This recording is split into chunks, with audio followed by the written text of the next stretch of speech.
Shout out mga kasulid, bali meron akong i-share lang sa inyo. Meron ako kasing nabili na wireless microphone na siguro ay nakakatulong sa inyo, especially kung kayo ay naghahanap ng mga wireless microphone para sa inyong mga ginagawang vlog o mga content, ano? So bali ito nga pala yung aking brand, ito yung Godox WEC Kit 2. So sabi dito ay kaya nitong makarecord ng audio na may maximum distance na 200 meters. So mamaya ay ating susubukan. Talagang totoo na ito ay nakaka-record ng audio within the range of 200 meters, ano. So tingnan natin mga kasulid kung ano ang laman nito sa loob. So pagbukas natin mga kasulid ng box ay meron siyang una yung operational manual, and then meron siyang storage box, hindi na natin kailangan siyang bilhin. Meron din siyang strap, so tingnan natin kung ano pa ang laman niya sa loob. So meron siyang ang tawag dito dead cat, ano, para ito sa noise reduction. So dalawa, dahil dalawa din yung ating transmitter. Transmitter. So may dalawa rin yung kanyang cable.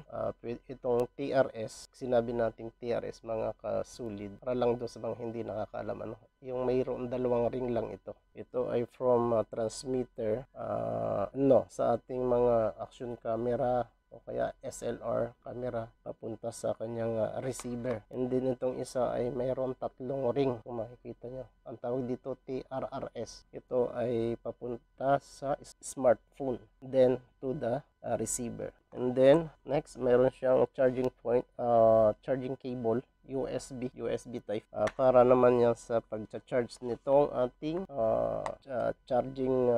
charging port, ano. So pag binuksan natin ito mga kasulid, dito mayroon kayong makikitang digital indicator kung ilang percent yung kanyang battery charge, ano. So dito ngayon ay mayroon itong 51%. Wala siyang ibang digital screen para makita natin yung ibang informasyon, ano. Bali ito lang. So katulad nga ng nasabi ko, ito ay mayroong dalawang transmitter. Ito ang transmitter o yung mismong microphone. So ito ay i-pair lang natin to sa receiver, and pwede natin siyang i-click. So the best itong gamitin para sa paggagawa ng content kung tayo ay mayroong tayo ay nagpa-product review or mayroon tayong talk show, mayroon tayong ini-interview. So ito yung isa sa the best na wireless microphone na pwede natin gamitin at hindi siya ganoon kamahal. So ito yung kanyang dalawang transmitter, and then ito yung kanyang maliit na receiver, ano. Ang kagandahan dito mga kasulid sa size na ganito ay kapag ito ay ginamit natin sa action camera, meron kasing cage o metal cage na merong lagayan ng receiver dito. Hindi pa tayo nakakabili nun, pero kung meron kayo ng mga kasulid, i-clip lang natin ito papunta dito. Itong button ng action camera, yung power button niya, hindi niya matatabunan. Unlike doon sa kung malaki yung receiver ng ating wireless microphone, ay kapag nilagay natin dito ay matatabunan na to, hindi natin siya ma-ooperate properly. And then sa SLR mga ka-viewers, tanggalin lang natin ito dito. So hindi rin siya hindi siya fit, pero pwede, ayan. So yun ang kagandahan ng mga kasulid. Pag nakakita kayo pag nagpe-pairing siya, ito ay mag-blink ng continuous na green, ano. Kapag yan ay steady na green, ibig sabihin naka-pair na yan mga kasulid. So yun lang, at siguro ay ating itong pupunta tayo sa labas mga kasulid at ating itetest, i-review natin kung talagang promising o totoo talaga na ito ay nakaka-record ng boses within 200, maximum of 200 meter range. So let's go. Okay mga kasulid, nandito tayo ngayon sa seaside. Dito ito sa Salmia area, at ating itetesting itong ating nabili na wireless microphone, itong Godox WEC Kit 2. So sabi kasi dito sa manual mga kasulid ay kaya niyang umabot ng 200 meters mula doon sa ating camera, na maliwanag yung boses, no, mula dito sa ating transmitter. So try natin mga kasulid kung talagang totoo yung sinasabi sa manual. Lalayo tayo mula dito sa ating camera.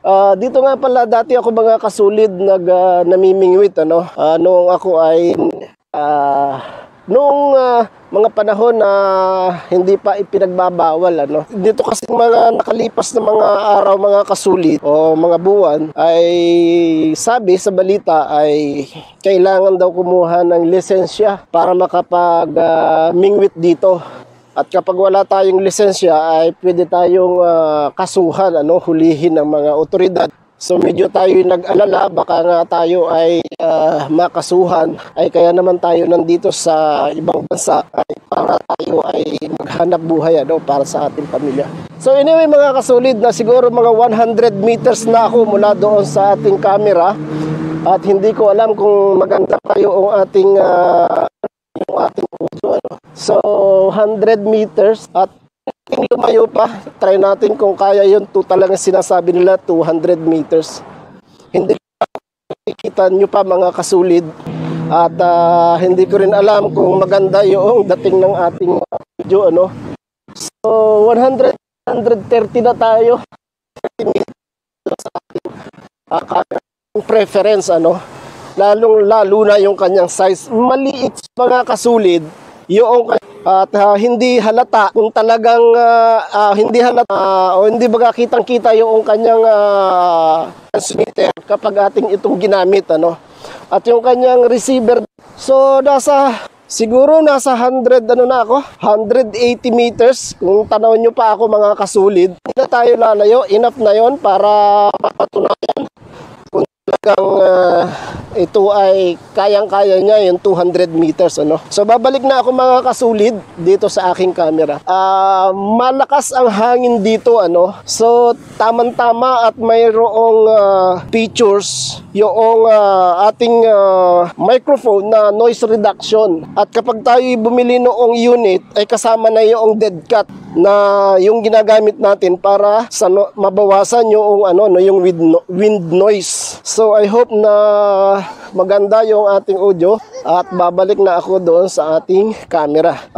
Tulad nga ng sabi ko kanina mga kasulid, ito ay may dalawang transmitter at isang receiver. So ibig sabihin nun ay pwede natin pwedeng dalawang tao, ano, yung sabay na gagamit nitong wireless microphone na ito. So ito ay akmang-akma kung tayo ay merong talk show or interview sa mga lalong-lalo na kapag tayo ay gumagawa ng ating mga vlog. So ayan, at malapit na ako sa ating camera mga kasulid at siguro ay nakikita nyo na ako at try natin. Actually at this moment mga kasulid ay hindi ko talaga alam kung mayroon tayong audio o wala.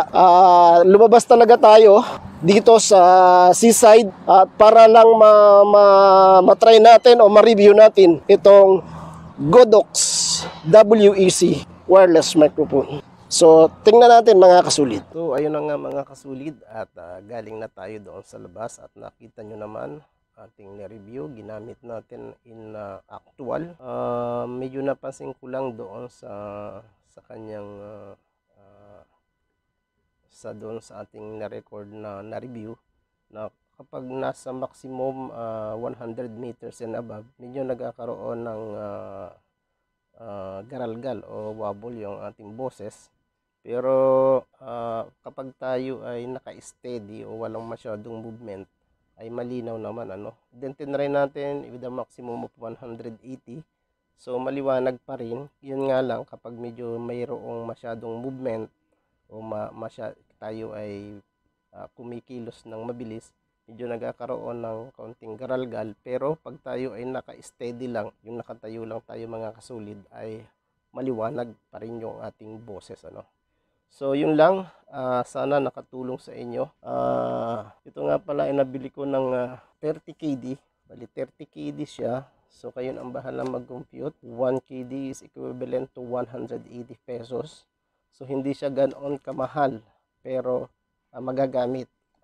Marami na akong napanood na review nitong product na ito at nakita ko doon sa kanilang mga review na maganda naman yung resulta noong kanilang mga review. So yun lang mga kasulid. Thank you so much and God bless.